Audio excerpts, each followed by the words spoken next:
নমস্কার বন্ধুরা, কেমন আছেন সবাই? দীপাস কিচেনের নতুন ভিডিওতে আপনাদের সবাইকে স্বাগত। শীত বেশ জাঁকিয়ে পড়েছে, তাই শীতকালে ফুলকপি সবারই প্রিয়। তা আমি ফুলকপি, আলু, বেগুন, সিম, বড়ি এসব দিয়ে একটা ঝোলের মতন তৈরি করি। সেটা কিভাবে তৈরি করছি চলুন আপনাদের সঙ্গে শেয়ার করছি রেসিপিটা। কিন্তু এটা অ্যাকচুয়ালি আমার মার, কেন আমার মা এই ঝোল তরকারিটা খুব ভালো করতো, সেটা থেকেই আমি আপনাদেরকে কিছুটা করে দেখাচ্ছি। কড়াইতে তেল দিয়ে দিলাম। প্রথমে বড়িগুলো তেলের মধ্যে দিয়ে ভেজে তুলে রাখবো।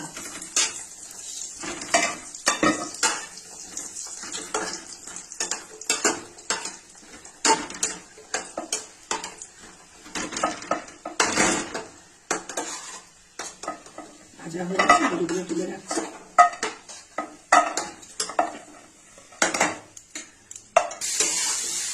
এই ঝোলটা কিন্তু খেতেও খুব ভালো হয় আর স্বাস্থ্যের পক্ষে উপকারী, খুব তাড়াতাড়ি হয়।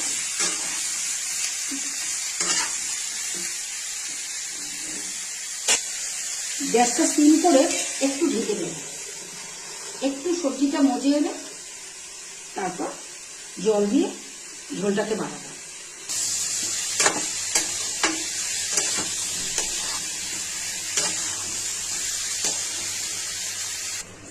এবার ঢাকাটা তুলি, দেখুন সবজি থেকে কতটা জল বেরিয়েছে।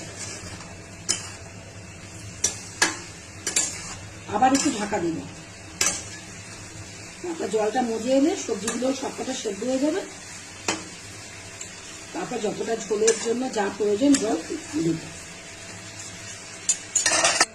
চলুন দেখা যাক এবার কি অবস্থায় আছে। দেখুন তরকারি জল অনেকটা মজে এসছে, তরকারিগুলো সেদ্ধ হয়ে এসছে। দেখুন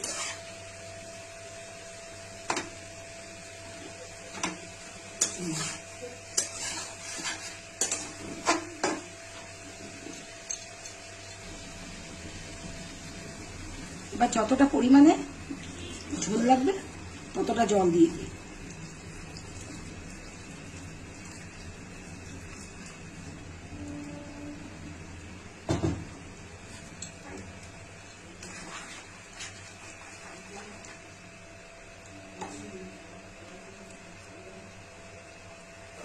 এবার ঢাকাটা তুলে হয়ে গেছে।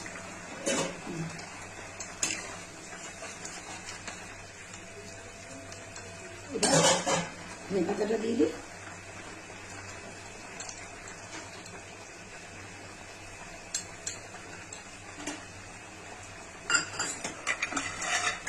ভেজে রাখা বড়িগুলো দিয়ে দিচ্ছি। বড়িগুলো শেষেই দিলাম, নইলে আগে দিলে ঝোলের সঙ্গে ফুটে নরম হয়ে যেত, গোটা গোটা পাওয়া যেত না। এই ঝোলটা জানেন তো মাছ দিয়ে করলেও খুব ভালো হয়। একবার করে ট্রাই করে দেখুন, খেয়ে দেখুন, পরিবারের সবাই বলবে খুব ভালো হয়েছে। ব্যাস আমার ঝোল হয়ে গেছে, এবার আমি নামিয়ে ফেলবো। ব্যাস, টাটা।